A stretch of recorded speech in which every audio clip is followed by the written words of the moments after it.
Hello, ladies. Welcome to the show. Please introduce yourselves. Where are you located and what is your occupation? All right. Where are you located and what is your occupation? And I will start with you, Brittany. Hey, everybody. My name is Brittany. I'm located in Atlanta, Georgia, and I'm an entrepreneur. Awesome. Tanya. I am located in Lawton, Fort Sill, Oklahoma, and I'm an educator slash actor. Awesome. Laura. Hi, I'm Laura, and I live in Ellijay, Georgia, and I am a learning specialist slash actor. Awesome. Sandy. Hi, my name is Sandy Durham. I'm a licensed mental health counselor, and I am in Jacksonville, Florida. Awesome. And Kay Rose. Hi, my name is Kay Rose, but I go by Kelsey also. I'm here in Philadelphia, Pennsylvania, and I am also an entrepreneur in the self-care and beauty.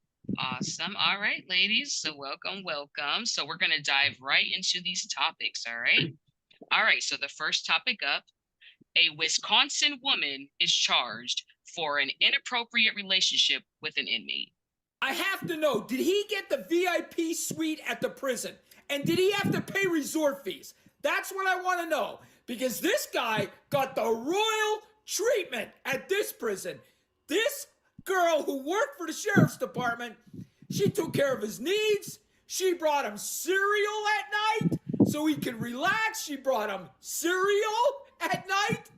Folks, you can't make this shit up anymore. This girl basically brought stuff into the prison, took care of an inmate. You know how she took care of him, and now she's arrested.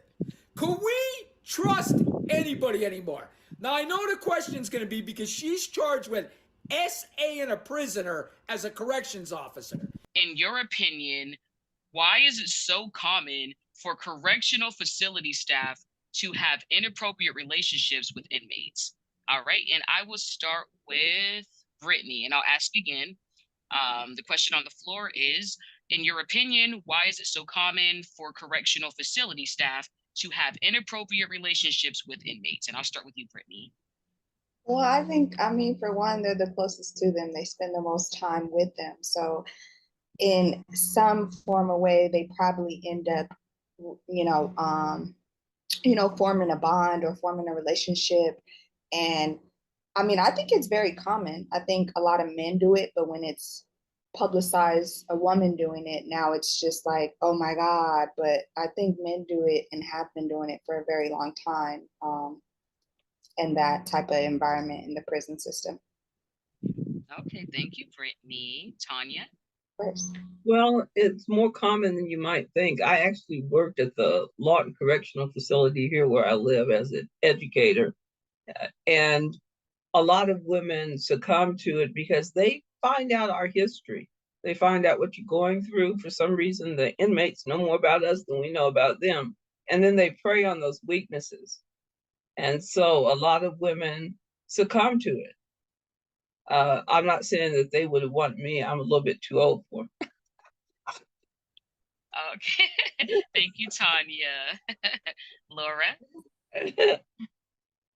I have to agree with Brittany on that. I think that the environment, and they are always around them, and the inmates are always around the prison guards, and they do form a relationship.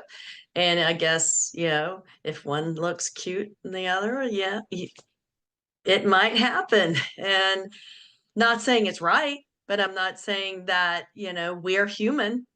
And, if some guy is hitting on a woman who doesn't think that she feels worthy, and this guy is nice, it might, even though I don't know if it's right, but still it happens. Thank you, Laura. Sandy?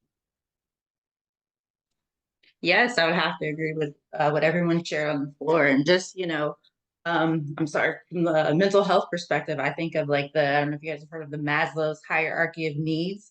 If certain needs aren't met and you're in a vulnerable situation, you may compromise certain things because you definitely compromise, her freedom. by engaging.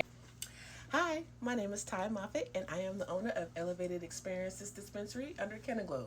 And we are trying to change the narrative of cannabis. If you have back pain, arthritis, asthma, anxiety, depression, sciatic, or anything else, try our products.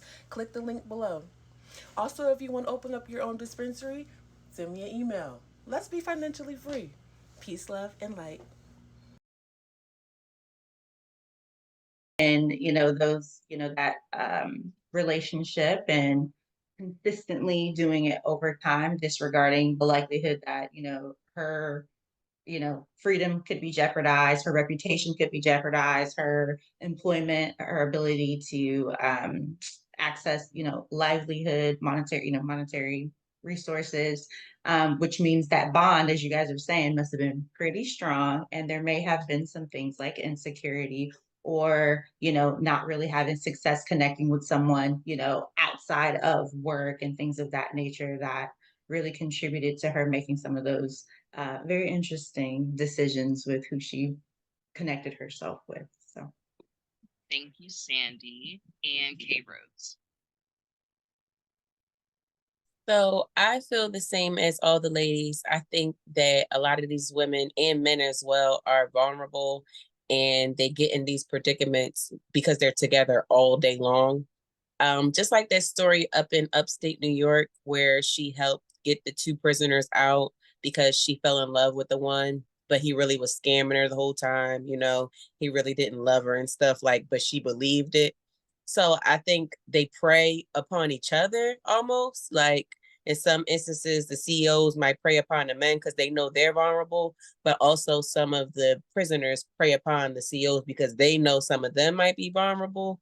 So I like how Sandy said it's also like a mental state. It's like you're in a loop, like you're doing the same thing day in and day out, seeing the same faces. So it's kind of like you fall into that trap of each other almost. It's easy. Thank you, K Rose. All right, ladies. So we're just going to go to the next topic. All right, the next topic up. A 77-year-old woman is accused of killing a man who jokingly asked her to shoot him. Now charged with reckless homicide, and police say that Kathleen Geiger shot and killed 58-year-old Arthur Osborne below the waist after he jokingly told her to shoot him. According to court documents, Geiger did not know the gun was loaded when she pulled the trigger. At an arraignment today, prosecutors said that was no excuse. Everyone who possesses a firearm has a legal responsibility to do it responsibly. You never point a firearm at anything and pull the trigger unless you intend to destroy it. The defendant pointed a firearm at someone and pulled the trigger, resulting in their death. Police say that Geiger did provide first aid and called 911. She is being held on a $10,000 bond. Do you believe that this was an accident? All right. Do you believe that this was an accident? And I will start with you, Brittany. What are your thoughts? That's kind of a tricky one. I mean, for me, I definitely think it has to do a lot with mental health, even just both of them being kind of up there in age. And I don't play with guns, first and foremost. I don't condone violence. So I don't think anything joking, oh, jokingly shoot me. No, I don't think, no. I think there was something that else took place, and it probably has something to do with like borderline mental disorder or something to that sort of what occurred, I believe. Okay, all right. Thank you, Brittany. Tanya? Well, I don't think, like the police officer said, or the district attorney, whoever it was, I don't think we should ever play with guns. I don't know if she did that intentionally or not. I think she might have just been horsing around with him. But at her age, at the end of the day, she should have known better, I think. Thank you, Tanya. Laura? I have to agree with both of them, but I do think it was, I honestly believe that it was an accident, or just a prank that went wrong more than anything. It's that these, they were joking, they were having, banter back and forth. Sometimes it's challenging finding a provider that helps you get into alignment mentally and spiritually. My name is Dr. Sandreea Durham. I'm a licensed mental health counselor, and my team and I at Aeroboss Therapeutic Counseling and Spiritual Guidance, we are the team for you. We provide holistic mental health services from retreats to traditional therapy to groups and coaching. 904-580-4387. We look forward to connecting with you. Who knows what the real conversation was? And he jokingly said, "What, kill me or shoot me or whatever." But yes, I agree. You should not ever, considering my fiance is in that business, you never point a gun at anybody unless you intend to use it. And I 100% agree with the DA on that. So I just think that it was an unfortunate incident that, to me, I don't think was intentional, but it was an accident.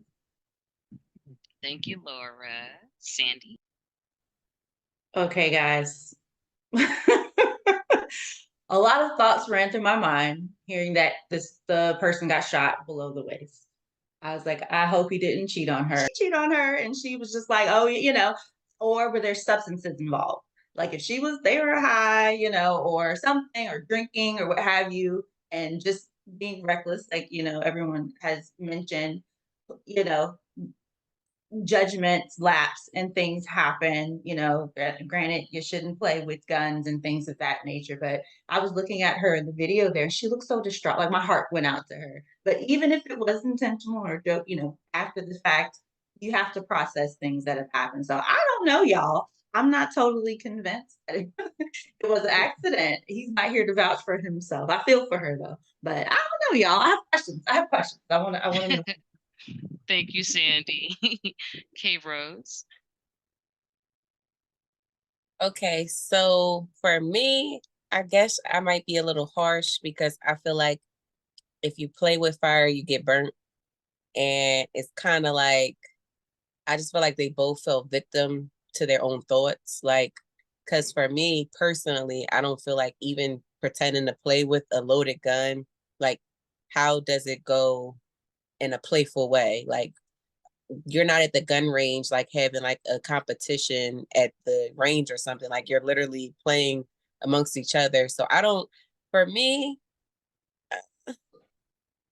I can't say it was an accident. No.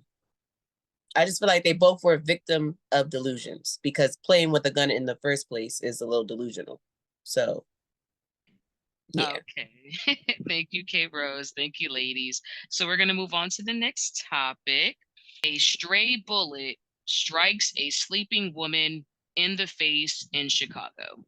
Her mother says Angel Young remains in serious condition with a bullet lodged in the back of her neck after being struck by what police say was a random bullet fired during a shootout on the street below. Sharon Young could hear the gunfire coming from the street outside her second-floor apartment last night. It was like a bum, bum, bum, bum. Then it's rapid shots behind that, several rapid shots. Young says it went on for possibly 15 seconds. She believes it was coming from people in cars exchanging gunfire. But she never imagined the shots would enter the second-floor bedroom of her 41-year-old daughter, Angel, who was sleeping. 2 bullets, however, apparently entered through the window, one striking her daughter in the face, near her eye. My daughter, she was asleep. She was laying down asleep, so not looking in the window, not just a random shot. Neighbors also heard the shots and went for cover, including Trina Hunt, who is 5 months pregnant, but worried about her neighbor, Angel. It broke me down to hear that it was her and to see her being carried out into the ambulance in a chair and to be put on the stretcher, like, it was heartbreaking. Sharon Young says the apartments near the corner of Christiana and Gladys in the East Garfield Park neighborhood are owned by her family, which occupies the entire building. She says it's normally a quiet neighborhood, and her faith is now helping her get through this. God's got her. I can't do anything for her. I can only believe that she'll be well, that she'll come through this with flying colors. Chicago police say their investigation is continuing. There are no updates this afternoon. In your opinion, what should be done about this excessive gun violence that's been taking place? Again, in your opinion, what should be done about the excessive gun violence taking place? And I'll switch up the order. I'll start with you, K Rose. Honestly, I feel like they should not be so easy to get. Like, I feel like it's too easy to get a gun. Like me personally, I do have a license to carry, but it's strictly for, safety reasons. So I feel like some type of amendment or some type of act should be implemented to where it's not that easy to just get a gun, even if it's like a ghost gun, something off the street. Like, even getting your license, I feel like it's fairly easy. I feel like it should not be super easy to get a gun. So in my opinion, I feel like some type of amendment formed by the people, really, because the people are the ones who are affected more than anything, should be put in place to where we're limiting who has access to this, like who's actually responsible and who's versus who's not, Thank you, K Rose. Sandy? So this story was a little bit hard. I've had 2 loved ones die as a result of gun violence in my life, and one of my cousins was Angel, named Angel. That was tough. I definitely, as mental health professional, advocate for some sort of assessment or screening to be done. For those who do actually go out and get their license, and for it to be mandatory for you to re-up and have those evaluations and assessments. Number one. Number two, it frustrates me that folks are still solving their problems through gun violence, but that is an actual culture or actual thing that just it continues to happen in society.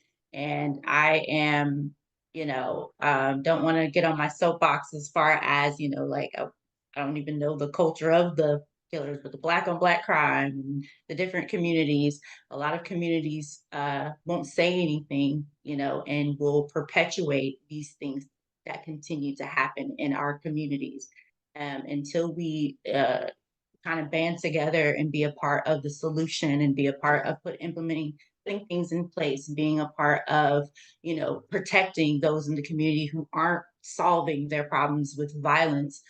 Things will be allowed to happen. People will continue to be victims of people making these decisions with gun violence. So on a community level, things can be changed. On policy level, things can be changed. And I definitely am an advocate on the mental health level, intervening and making it harder and holding people accountable, making sure they're taking care of themselves if they're going to have access to these deadly weapons. Thank you, Sandy. Laura? I have a lot of things to share about that, considering my fiance is in the firearms business. And I can tell you, as someone who deals with that, there is a lot of protocols in place. You might be getting a one thing, as K Rose said, that she has her license to carry. That's great. And that does expire and you do have to re-up that. But as someone who sells firearms, there is hoops that they have to jump through, or if they don't, they go to jail. So they're when he is dealing with someone who is purchasing a gun, he has to call it into the ATF. The ATF has to approve that sale.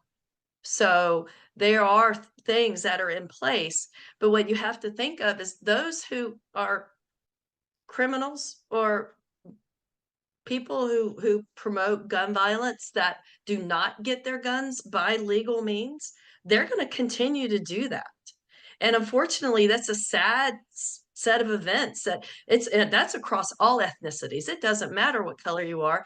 If you want a gun and you're out to do no good, you're going to go find that outside of legal means. And that's the sad case about this. So talking about, it's a great idea. If they would just impose the actual laws that are actually in place, that would help. But sometimes that doesn't always happen. But to say that things, yeah, it's a sorry set of events that this woman was hurt and injured, and it's a sorry set of events that people use gun violence to settle altercations and all of those things. But if, as someone who knows someone closely who is very meticulous when it comes to dealing in firearms and what he has to do and what his other cohorts have to do, they can go to prison. They can go to federal prison if they do not do what they're supposed to do. And so, yeah, my hardest thing is that those that want a gun, criminals or whatever, they're going to acquire them in however they want to. And there's not much we can really do about that, which is really sad because, I'm sure, Sandy's, Dr. Durham has lost a lot of, has lost 2 family members. And I'm sure all of us have had issues with that. So. Thank you, Laura. I appreciate that. Thank you. Very interesting perspective. Tanya.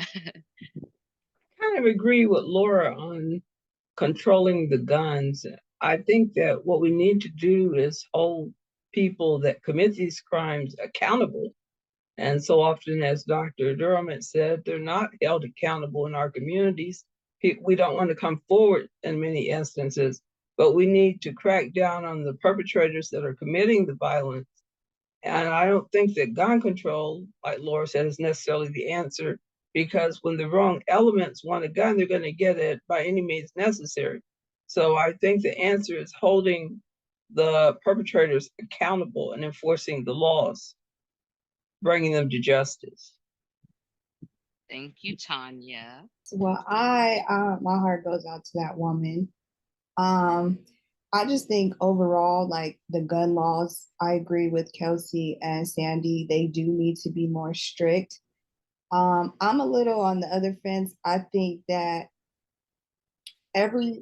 just like every city and state, they have different laws. They have different gun laws. They have different, there's so many things that take in account.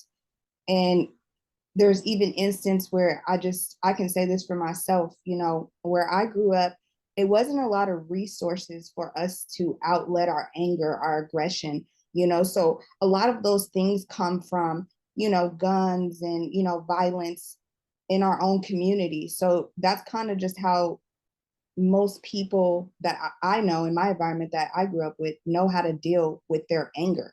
I think we do need to implement not just more strict gun laws, but we need more resources and safe spaces for, these teenagers, these adults to release their anger, their emotions, to control their emotions so that it doesn't, to just try to prevent violence overall, because I can say it's not just criminals that have guns. There are police officers that obstruct the law and do more than they're supposed to with guns, and we've seen them kill people, innocent people. So I think just on the fence, just trying to be biased and neutral, that I feel like the guns do need to be stricter. People do need to be held accountable that do shoot and kill people, because all people are not held accountable for that.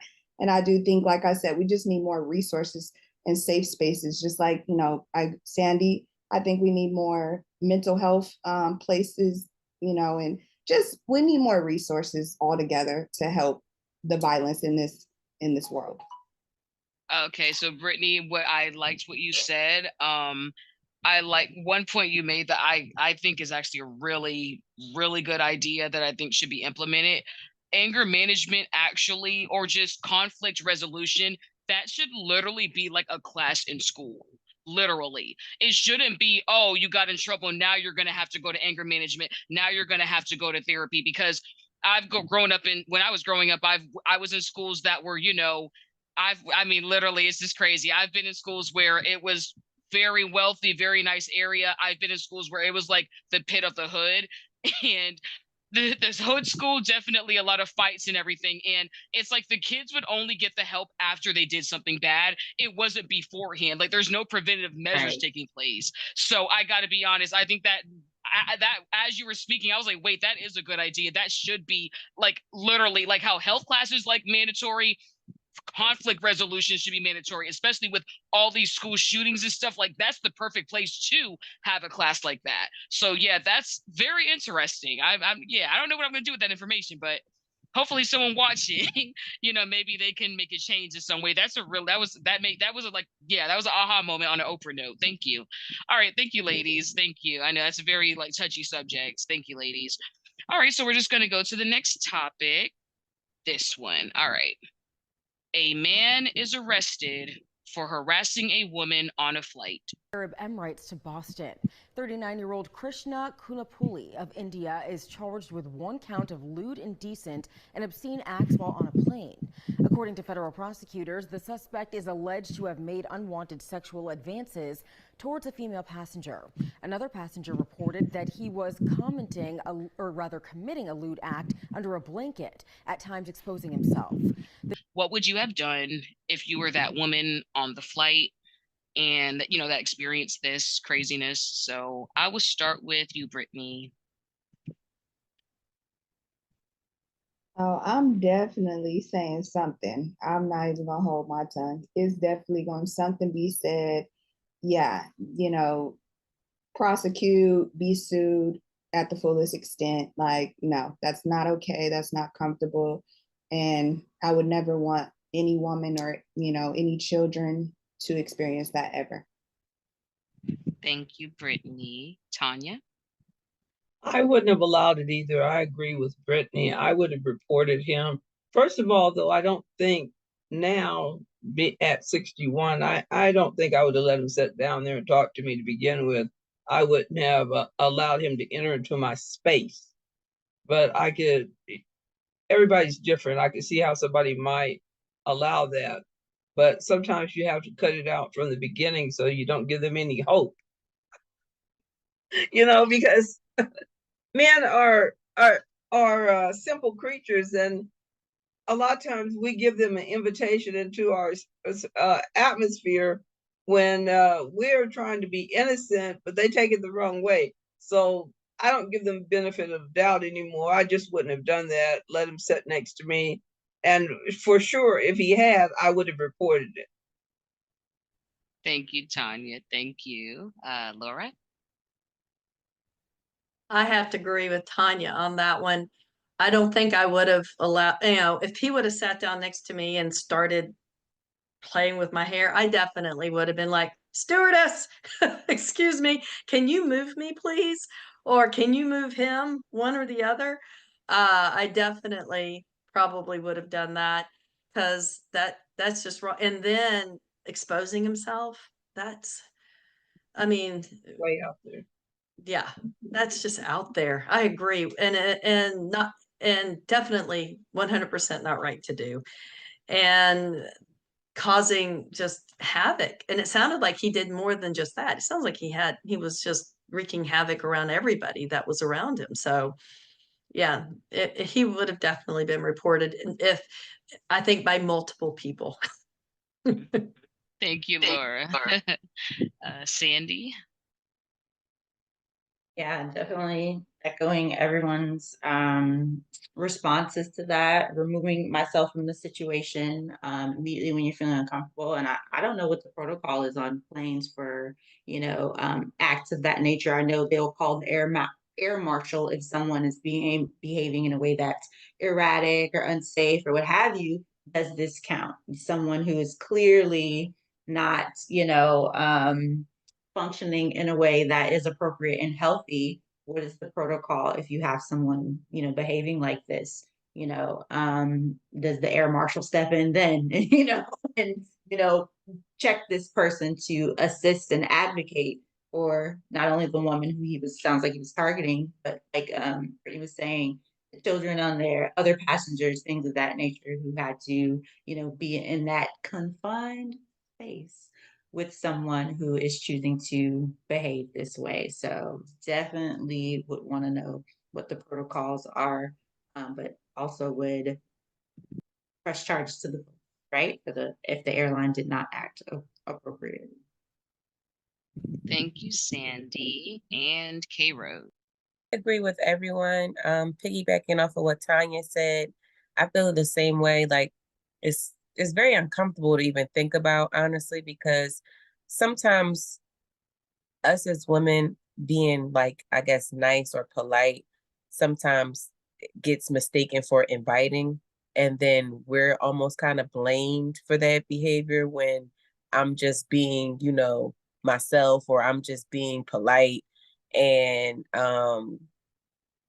so that's touchy for me, honestly, because that behavior is just like you said, it's so simple-minded, but also how could you think that that's an invitation just because I am trying to be accommodating and sometimes overly accommodating. So for me, yeah, I definitely would have removed myself, reported him. I'm causing a scene because ain't no way, you think how dare you have the audacity to sit here and think that in your mind, let that intrusive thought win and say, you know what? I think this is a great idea to just start, doing all this extra stuff. So yeah, I'm definitely setting my boundary and removing myself. Thank you, K Rose. And I had similar thoughts. I was like, I would have gave those people on the plane a show that day. They would have had a free show. They wouldn't have had to be watched. They wouldn't have to watch the movies on the plane. I'm gonna be honest. That the urban side would have came out. I'm just going to be honest. I would have made a scene, similar to what you ladies are saying. I would have made a scene once he would have started being flirty, and once that blanket would have started moving, I would have got out of there. I was steward. I need some stewardess, whoever. I need some help. So similar to what you ladies said, I would have gotten up and I would have got some help from a staff member. Yeah, pretty much. All right, ladies, we're going to move on to the next topic. So last topic, actually. Last topic up. Legal attempts are being made to block access to birth control. Republicans in the U.S. Senate today blocked a bill that would have protected access to birth control. The effort by Democrats was aimed at highlighting the party's differences over reproductive rights ahead of the November election. NBC's Laura Jarrett has more. The motion is not agreed to. The bill had little chance of passing, which may have been the point. The Right to Contraception Act would safeguard access to birth control nationwide, but failed today to meet the 60 votes needed to pass in the Senate. Just 2 Republicans voted for it, many dismissing the effort led by Democrats as a stunt, as contraception remains legal across the country. Well, it's not a serious attempt to legislate. This is just a show vote in anticipation of the election. This is continuing the campaign of fear-mongering we've already seen. Democrats not hiding their intention to focus on reproductive rights heading into November and drawing a sharp contrast with Republicans. There's the more devious claim that the Right to Contraception Act is much ado about nothing, that it's unnecessary, that birth control could never possibly fall under risk. Well, remember, people said the same thing about Roe, but because of Donald Trump and the hard right, it's reality. As part of the High Court's decision to overturn Roe v. Wade, Justice Thomas called on his colleagues to reconsider their past ruling guaranteeing contraception access, underscoring the fragility of all reproductive rights.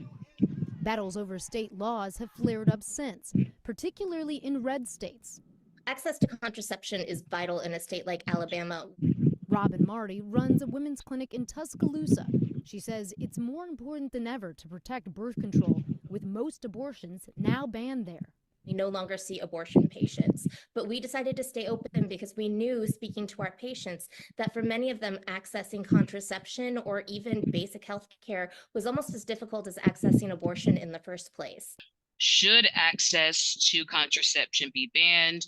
Of course, in your opinion, should access to contraception be banned? And I will start with, let's see, Brittany, I'll start with you.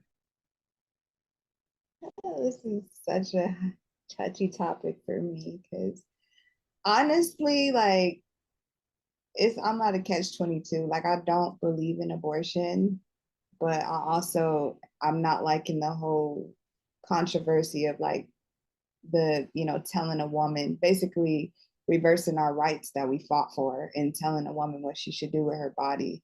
So yeah, I'm kind of like on the fence, but I don't believe in abortion. So yeah, I don't believe in them. And I don't also believe that a man should tell a woman what she should do with her body. So I'm gonna leave it at that. Okay, thank you, Brittany. Tanya? Well, I believe that everybody has the right to get birth control, but there are methods out there to get birth control. I'm not sure if I agree or disagree with what occurred today, but I do believe that if we just took the advice of my mother, most women with the means to this birth control method, there's one sure method. She used to tell me and my friends before we would leave in high school to go to the football games. She'd say, keep your dress down and your panties up. And then you won't have any problem. I hear you, Tanya. Yep, I hear you. I'll reserve my commentary until you ladies finish because I have something to say to that. But I hear you, Tanya. Thank you, Tanya. That's something my mother. Yes, no, but I know my mother's similar too. She's from the South and all that, so I get it. My mother, Mississippi. Yep. Thank you, Tanya. Laura. We had the same mother. I have to agree that I believe that birth control should be available, and that that it's important to have that and have that available. That being said, when you talk about anything else with abortion or having that or whatever, I'm not going to tell anybody what they can do with their body. I don't want anybody telling me what I can do with my body in regards to anything. It's my choice. But that being said, there needs to be responsibility around that as well. So yeah, to me, there needs to be responsibility that the woman can't just use certain things as a means to an end. And if, so those are my feelings around that. But I do feel that birth control should be available. Thank you, Laura. Sandy? Yes, just definitely in the camp, allow women to make decisions about their own bodies, and just and whenever this topic comes up, yes, regulating birth and having unwanted pregnancies and things of that nature is a topic, but birth control is utilized for other aspects as well. I know women deal with all kinds of health issues that the birth control regulates, and this is going to sound I'm gonna just say it. We're on a women's things podcast, and so because I'll just speak for my experience in my circle, because older women or older generation women in my family were victims of unwanted advances from men. They have an understanding that sometimes young women can't don't aren't always able to advocate for themselves and things of that nature. Birth control was something that was encouraged, or not necessarily pushed or introduced to young girls who are out here and out in the world, because they understand the nature and the dynamic of some of these situations that the young girls find themselves in. I worked with other providers who are advocates and work with college age women. And one of the hardest things that this provider in particular told me is supporting women as they are finding their voice to advocate when they're in these relationships with young men, or just in a scenario with their peers, and being able to say no. I mean, we all know about the Me Too movement and all those things that come up. So birth control, although yes, is introduced to regulate, certain things, it serves so many purposes. And I mean, we can go on a rabbit hole as far as women's rights and women's bodies and things that are put in place to protect us, but I definitely feel at the bottom line, no one else should be able to intervene and tell you what to do, as far as your body and things like that. But Thank I'll you, get off my Sandy. Thank you, Sandy. Yep, some things you said I'll address in a moment. Some things you said I had similar thoughts too. All right. K Rose. Yeah, so I also feel like it's your body, it's your choice. I don't see where anybody gets off on thinking they have the right to tell you how you should have dominion over your body. Like nobody has dominion over your body but you. So for anybody to try to tell you what to do with it or how to regulate it, to me, it's all right. That conversation is so absurd to me. Like it's absurd that we even have to fight for that, because what I choose to do with my body is truly my choice. Like, yes, be responsible, but I don't need a government to tell me what's non-responsible and what is responsible, as far as like laws being implemented to stop birth control or even abortion or things of that nature. I feel like it's such a sensitive topic, but it's also, like Sandy said, it's a rabbit hole, because it's a rabbit hole of complexity, but it's so simple, because the simplest thing behind all of the complexity they put in it is that it's your body, it's your choice. If anything, we should be teaching girls and women how to be responsible and how to, not just go out and do things and, having self-respect and things of that nature. But to tell somebody if they can or cannot have a child, or if they can or cannot take a pill to, regulate, it's crazy. Thank you, K Rose. Thank you, ladies. So I'll jump in. I'll be really brief. So yeah, the question of, should access to contraception be banned? The first question that came to my mind when I just saw this article, I was just like, why, out of all of the things taking place in this country, why is this a subject matter that people, and I'm saying people, but I really mean majority males in these lawmaker positions, why is this subject matter so important to them? So that it's a rhetorical question, but I was just like, out of all the things going on, for some reason, this is the bee in their bonnet. So that was the first thing that was in my head. Now, to jump into what some of you ladies were saying, Tanya, the comment you made about what your mother said about, the old school thinking and the old school mentality of pretty much keep it cute, keep it classy as a young lady. I used to hear that stuff too growing up religious. My mother was just very adamant about don't bring babies home back to my house. I don't want to be a grandmother, so I'm used to the old school mentality when it comes to like honestly sex and all of that. So I hear you on that. So one part of me is like, yeah, I agree, as women, young ladies, etc., we should be more careful about who we're laying down with, etc. That's, to me, is kind of a given, but that's one aspect. But then you have the other aspect, which I remember Sandy saying, where some people, especially girls, when girls or women in general, they might be in a scenario where it wasn't exactly a wanted situation. It was not a situation that was voluntary. So on that end, I do agree. Hey, I do agree that obviously they should have access to birth control. So it's like a mix of, yes, you should be careful and safe about what you're doing. But on the flip side, sometimes things are out of your control. So to not have that contraception available is like, if I could keep going, I don't want to talk in circles, but to not have that contraception available for even scenarios as unwanted situations, major disaster. And with the maternal mortality rates that have only risen since Roe v. Wade has been overturned,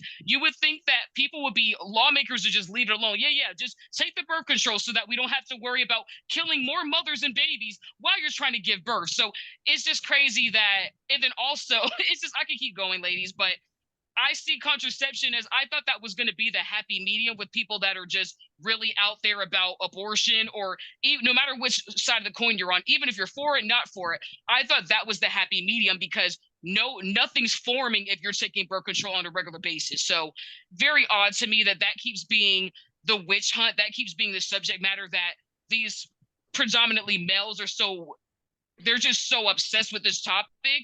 It's like, but what are the men doing? What are you guys doing? Are you guys going to stop? For people that are not married and people that are not using self-control, it's like, are you guys going to stop having mistresses? Are you guys going to stop having sex with every woman that you can have sex with? I mean, where's the self-control on you guys' end? So it keeps being only the woman, the woman. It's okay, we get it. The only reason why there's even proof that something happened is because of our plumbing. If men could get pregnant, they'd be pregnant every month, if that was even possible.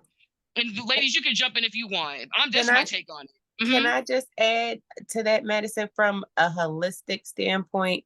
Because when you just say like the whole male thing and they're so invested, because from a holistic standpoint, that area, that's our sacral area. So that's where all our creativity happens. That's where all our manifestation happens. All of that happens there. And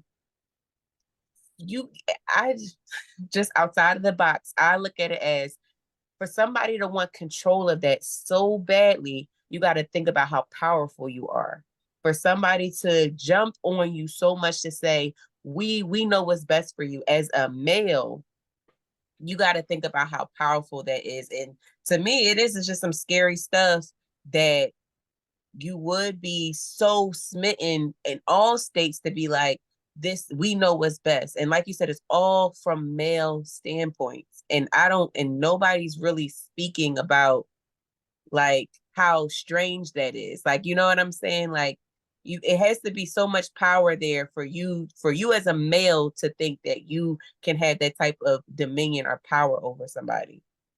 Yes, thank you. I love that, K Rose. I love that. Yes, I totally agree with everything you said. It's just, there clearly is power there to like be so obsessed in the witch hunt and everything. It's just crazy. But all right, ladies, if there's no more commentary, I'll end it out. All right, well, I enjoyed speaking with you ladies, and I look forward to meeting up again. Like, comment, and subscribe to our YouTube channel to join our next conversation.